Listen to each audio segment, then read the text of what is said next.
Investigating journalism అని ఒకటి ఉంది. దర్యాప్తు చేస్తారు, అటు పోలీసులు దర్యాప్తు చేస్తారు దొంగ గురించి, ఆ దొంగతనం ఏమిటి, ఎలా జరిగింది, ఏం చేయాలనేది ప్రజలకు తెలియచేయాలన్న జిజ్ఞాసతోటి, ఒక ఆలోచనతోటి జర్నలిస్టులు కూడా ఇన్వెస్టిగేట్ చేస్తారు. అందులో భాగంగానే ఒక ఛానల్ జర్నలిస్టులు ఇది దర్యాప్తు చేయటం మొదలు పెట్టారు. ఎవరి? రవికుమార్. స్వామివారి సొమ్ము ఇంత నిర్భయంగా కొట్టేయటం ఏమిటి? $900 జగన్మోహన్ రెడ్డి గారు పాపం అది అర్థం కాక $9 72,000 అంటారు. కాదండి, $900 అయితేనే 72,000 అవుతుంది. 9 అయితే 9,872 రూపాయలు అవుతుంది. 72,000 రూపాయలు దొంగతనం అంటే $900 అండి, నాట్ 9. ఇతను ఎవరు? ఇతను ఎలా చేశాడు? ఎంతకాలం నుంచి కొడుతూ ఉన్నాడు? ఇతను ఎంత ఆస్తులు సంపాదించాడు? ఇతని బ్యాక్గ్రౌండ్ ఏమిటి?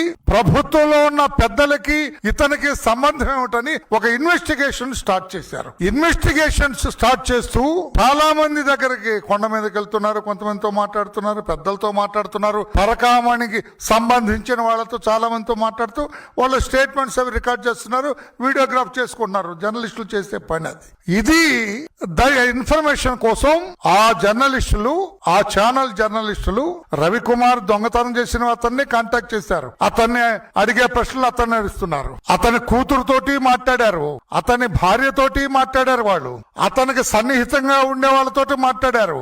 అతనికి బినామీలు, అతను దొంగతనం చేస్తూ సంపాదించిన ఆస్తులకు బినామీలను అనుమానించిన వాళ్ళతో కూడా వాళ్ళు మాట్లాడుతూ వాళ్ళ టెస్టిమోనియల్స్, వాళ్ళ ఎవిడెన్సెస్ ఇవన్నీ కూడా కలెక్ట్ చేస్తూ ఉన్నారు. తర్వాత ఈ రవికుమార్ వాళ్ళతో మాట్లాడటం మానేశారు. వాళ్ళకి డౌట్ వచ్చినప్పుడు రవికుమార్ని అడుగుతూ ఉండేవాళ్ళు.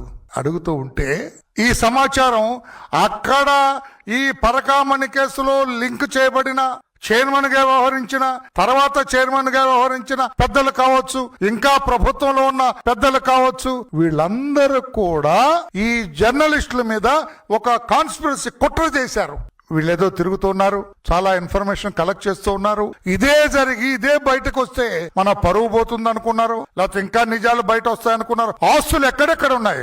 The channel people they have visited Chennai, they have gone to Pondy Bazaar, Mount రోడ్కి వెళ్ళారు. అక్కడ ఇతనికి ఏదో షాపింగ్ కాంప్లెక్స్ ఉందని ఏదేదో చెబుతూ ఉన్నారు, కలెక్ట్ చేశారు ఇన్ఫర్మేషన్. తిరుపతి, చంద్రగిరి, చాలా ప్లేసుల్లో కూడా ఇతనికి ఆస్తులు ఉన్నాయి. ఈ ఆస్తులన్నీ కూడా ఇతను టీటీడీ ఉద్యోగి అయిన తర్వాత సంపాదించిన ఆస్తులన్నీ కూడా కొన్ని కనిపెట్టారు వాళ్ళు. ఉద్యోగం అయిన తర్వాత ఎందుకనంటే తరతరాల నుంచి వచ్చింది, మాకు యాన్సెస్ట్రల్ ప్రాపర్టీ అని చెప్పడానికి కూడా లేదు. అంతకుముందు పెద్ద ప్రాపర్టీ లేదు ఇతనికి. ఇతను ఉద్యోగం అయిన తర్వాత, ఇతను దొంగతనం చేయటం మొదలుపెట్టిన తర్వాత ఆస్తులు సంపాదించుకున్నాడు. ఈ ఆస్తులు కొంతమంది బినామీల పేర్ల మీద కూడా పెట్టారు. బినామీలు ఎవరిని కూడా వాళ్ళు ఎంక్వైరీ చేస్తూ ఉంటే అందులో వీళ్ళు బినామీ అని అనుమానించిన ఒక వ్యక్తి భువన కరుణాకర్ రెడ్డి గారికి అత్యంత సన్నిహితుడట. రవికుమార్ కొట్టేసిన ఆస్తులకు బినామీగా వ్యవహరిస్తున్న ఒక వ్యక్తి కూడా గౌరవ, మనం ఎవరినైతే ఎక్కువ అనుమానిస్తూ ఉన్నామో భువన కరుణాకర్ రెడ్డి గారు, ఆయనకు కూడా అత్యంత ఆప్తుడట.